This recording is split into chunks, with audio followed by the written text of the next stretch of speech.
تو اسی کے نتیجے میں یہاں رہ گیا. تو 2-4 سال تک میں بغیر ایجوکیشن کے یہاں رہنا پڑا کہ آگے جانے کے لیے تعلیم حاصل کرنے کے لیے ہندر ہائی اسکول جانا پڑتا تھا انڈیا میں آنے کے بعد. 3-4 سال تک ہمیں کسی کو آگے جانے کی اجازت نہیں تھی، تو کسی کو تعلیم حاصل کرنے کا یا کہیں. تو 1975 میں ہائی اسکول ہندر میں نے 10ویں میں داخلہ لیا تھا بغیر کسی سرٹیفکیٹ کے. میرے پاس کوئی سرٹیفکیٹ بھی نہیں تھا اسکول کا. تو ہائی اسکول ہندر میں ایک مکھن لال بخشی نام کا ایک ہیڈ ماسٹر صاحب تھا. اس کی مہربانی سے مجھے داخلہ ملا 10ویں میں. تو میں نے ہندر سے 1976 میں میٹرک کا ایگزام پاس کیا. پھر اس کے بعد میرے والد صاحب نے کہا اب تو تمہیں کچھ نوکری کرنا پڑے گا. تو میں نے ٹیچر کی جاب حاصل کر لی 1979 میں. پھر پرائیویٹلی میں نے ایجوکیشن حاصل کیا. پھر گریجویشن کیا 1987 میں ٹیچر کی جاب پہ ہوتے ہوئے. پھر 1987 کے بعد 1990 میں نے B Ed College of Education Srinagar سے بی ایڈ کی ڈگری لی. ریگولر سری نگر میں 1 سال رہ کر ٹریننگ کیا. پھر اس کے بعد 1993 میں میری پروموشن ہوئی ایز ماسٹر. پھر 98 میں ایز ہیڈ ماسٹر. پھر ہیڈ ماسٹر پروموشن ہوا تھا. پھر 2009 میں مجھے زونل ایجوکیشن آفیسر کے طور پر ترقی ملی. اور 2012 سے لے کر 2015 تک میں نوبرا کا زونل ایجوکیشن آفیسر تھا. اسی دوران مجھے اسی علاقے کے لوگوں کے اسکولوں میں خدمت کرنے کا موقع ملا. لداخ کے مختلف جگہوں پہ میں نے میری ڈیوٹی دی. جموں میں بسولی کے مقام پر ڈیوٹی دی ایز زونل ایجوکیشن آفیسر. 2 سال وہاں بھی رہا.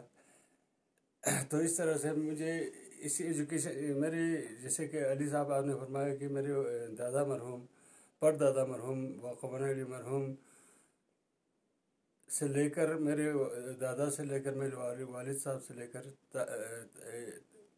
دینی علوم میں کافی دسترس رکھنے والے بزرگان تھے اس علاقے میں. تو ان کی طرح میں کوئی دینی عالم تو نہیں بن سکا، لیکن میں نے ان کی نقش قدم پہ چلتے ہوئے میں نے تعلیم کے سلسلے میں لوگوں کی خدمت کرنے کا مجھے موقع ملا. علاقے کی اسکولوں میں گورنمنٹ اسکولوں میں مجھے موقع ملا. تو حتی الامکان جتنا مجھ سے ہو سکتا تھا میں نے خدمت کیا. اور 2018 میں ریٹائر ہو کے سبکدوش ہو کے میں اب اپنے گھر میں قیام پذیر ہوں. شکریہ. تو ثناء اللہ صاحب، آپ نے اپنا تعلیمی کا حالت میں آپ نے تفصیل سے آپ نے بیان کیا. تو مجھے معلوم ہے کہ جب آپ زونل ایجوکیشن افسر آنے کے بعد یہاں پر 86% بچوں نے مارکس لیا اور ترتک اور بودھان کا سکول اس دن سے آج تک 90-80 کے وہ سکولوں میں مارکس لیتے ہیں. تو آپ نے کیا ترکیب کیا تھا؟ آپ نے کس طریقے کا لوگوں میں شعور لایا تھا؟ کس طریقے سے آپ نے بچوں میں جاگرتا لایا تھا؟ میں یہی پوچھنا چاہتے تھے آپ سے.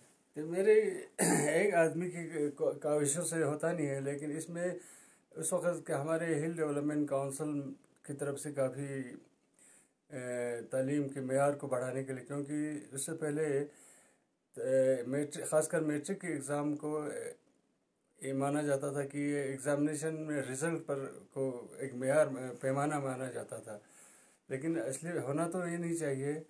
لیکن میں نے بھی تھوڑا بہت اپنی طرف سے کوششیں ہوئی تھی. لیکن ہمارے ہل ڈیولپمنٹ کونسل اس وقت ایجوکیشن سی صاحب تھے، انہوں نے اپنی ایک پالیسی بنایا تھا کہ ہر گاؤں میں ایجوکیشن کے لیے کوچنگ کا بندوبست کیا جائے. سردیوں کی چھٹیوں میں بھی مطلب بچوں کو بیکار نہ رہنے دیا جائے. ٹیچرز کو موٹیویٹ کیا جائے، ان کو راغب کیا جائے، آمادہ کیا جائے کہ زیادہ سے زیادہ تندہی اور جان پہچانی سے خاص کر کے میٹرک کے ایگزام کے جو رزلٹ کو مد نظر رکھتے ہوئے کچھ ایسی کوششیں کیا تھا. میں بھی اس کا ایک حصہ تھا، کیونکہ میں ایک زون کا انچارج ہوا کرتا تھا ایک علاقے کا. تو ہر زونل ایجوکیشن کو یہ حکم دیا گیا تھا کہ اپنے اپنے علاقوں میں اسکولوں میں میٹرک کے ایگزام میں کوئی رزلٹ کو بہتر بنایا جائے. تو یہاں کے اس میں ایک آدمی کے کوششوں سے ہوتا نہیں ہے. اس میں ٹیچرس بھی انوالو ہونا پڑتا ہے, بچے بھی انوالو ہونا پڑتا ہے, والدین کا بھی اس میں رول ہونا پڑتا ہے. تو ہم نے والدین کو خاص طور پر ایجوکیٹ کرنے کی, موٹیویٹ کرنے کی کوشش کیا. بچوں میں کی حوصلہ افزائی کے لیے طرح طرح کی کچھ ایسے اقدامات کیے کہ اس سے رزلٹ میں بہتری آئے. تو ایک دن میں یہ سوال نہیں, کئی سالوں کے بعد رزلٹ میں بہتری آنے لگی آہستہ آہستہ. تو دوسرا جو آپ کو سرکار نے اس علاقے میں ایک خصوصی پاور دے رکھا ہے, اور اس علاقے میں آپ کو کسی کے گھر میں مسائل ہو یا کسی علاقے میں ہو یا کسی کے ساتھ کوئی بھی مسائل ہو, تو سرکار نے آپ کو دیکھنے کے لیے اور آپ کو ان چیزوں کا حل کرنے کے لیے, یا آپ سے نہیں ہو سکتا ہے تو آپ آگے کورٹ میں بھیجنے کے لیے آپ کو تعینات کر رکھے ہیں. تو اس میں عوام کو کیا کرنا چاہیے آپ کا مدد لینے کے لیے, یا آپ کو پبلک کے ساتھ کس طریقے سے ڈیل کرنا چاہیے, اس کے بارے میں آپ واضح کریں. تو اس سلسلے میں عرض کرنا چاہتا ہوں کہ ہمارے علاقے میں ہمارے نیشنل لیول پر نیشنل لیگل سروسز اتھارٹی بنا ہوا ہے, اور اسٹیٹ لیول پر اسٹیٹ لیگل سروسز اتھارٹی ہے. ڈسٹرکٹ میں ڈسٹرکٹ لیگل سروسز اتھارٹیز, اور تحصیل میں تحصیل لیگل سروسز کمیٹیز بنے ہوئے ہیں. تو ہمارے نبرا میں بھی تحصیل لیگل سروسز اتھارٹی کمیٹی کا چیئرمین ہے ہمارے منصف صاحب, ڈسٹرکٹ میں تعینات ہیں, تشریف رکھتے ہیں. اور لے میں district services legal services authority ہے. تو ہمیں کہا گیا ہے کہ مجھے ایز اے لیگل سروسز سے مطلب والنٹیئر اس علاقے ترتک علاقے میں تعینات. نبرا میں 4-5 لیگل سروسز والنٹیئرس ہیں, پنامک, ڈسکت, ترتک وغیرہ میں. تو ہمارا یہ کام ہوتا ہے کہ لوگوں کو قانونی طور پر کچھ مشکلات کا سامنا کرنے کے پڑے.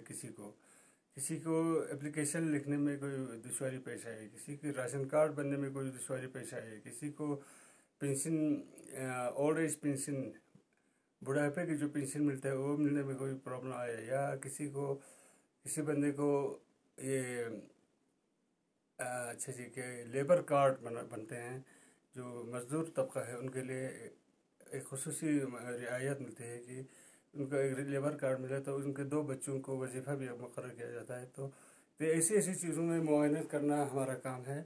لوگوں کو اویئرنیس پیدا کر, لوگوں میں جاگرتی پیدا کرنا, ان میں جانکاری پیدا کرنا دینا میرا کام ہے. کوئی بھی قانونی طور پر کوئی مسئلہ پیدا ہو تو میں آگے پہنچانا میرا کام ہے.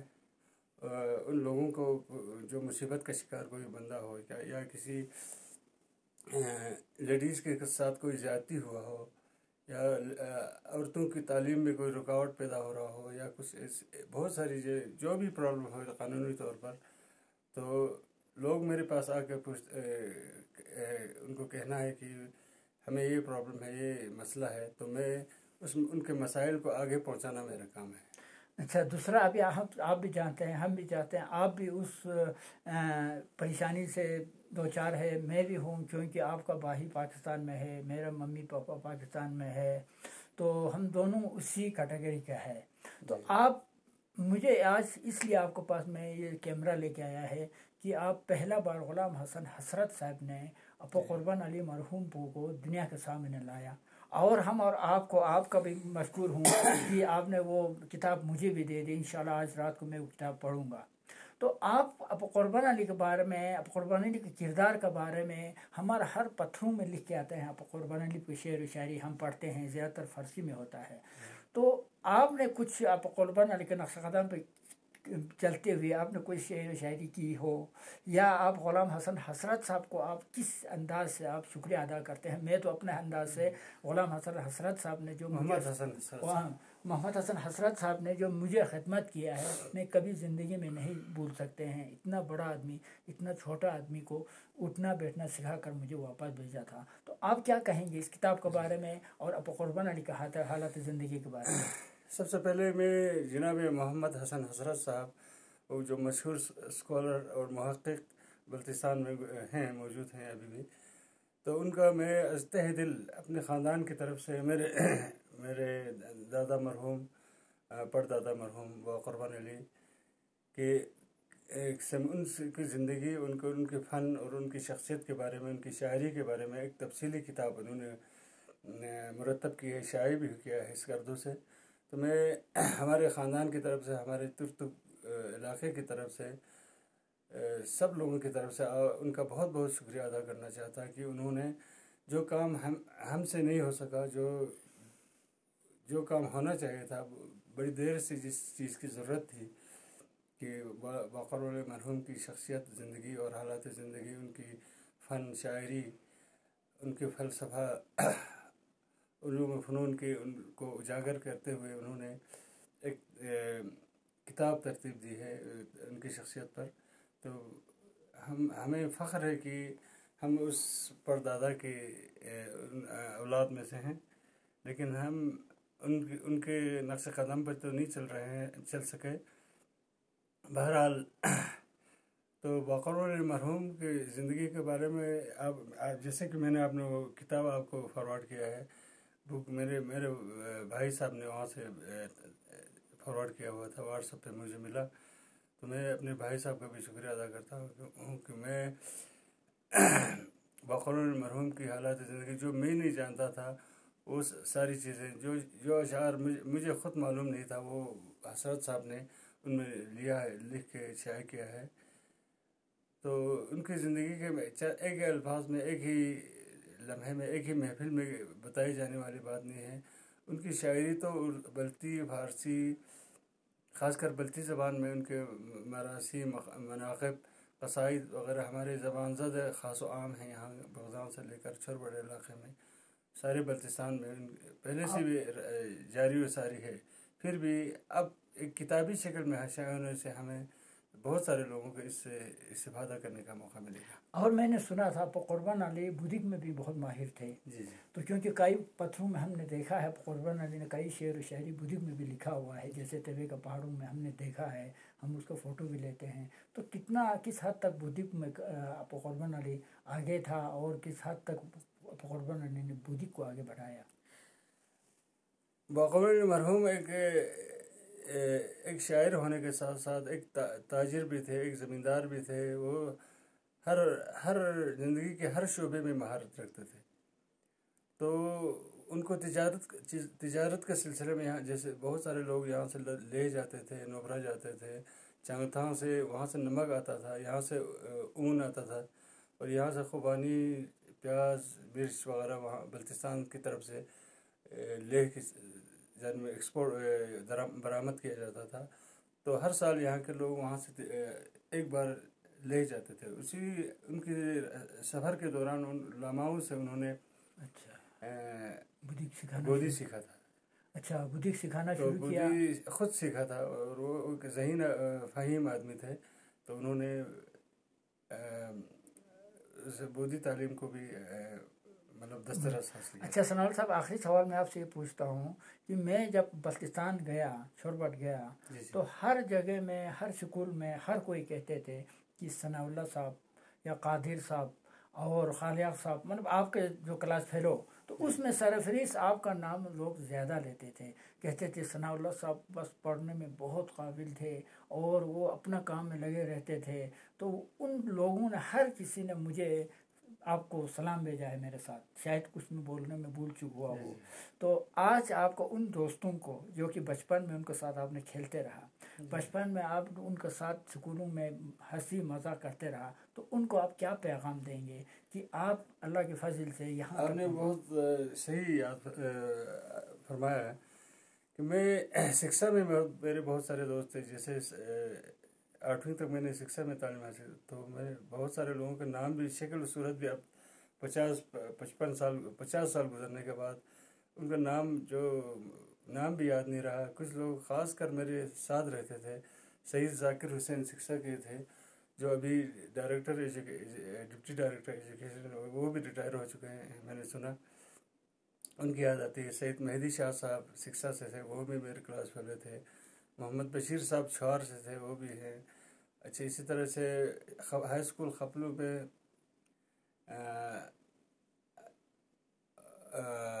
عبدالحمید بلغاری صاحب، حامد بلغاری صاحب ہیں، جو سیکٹری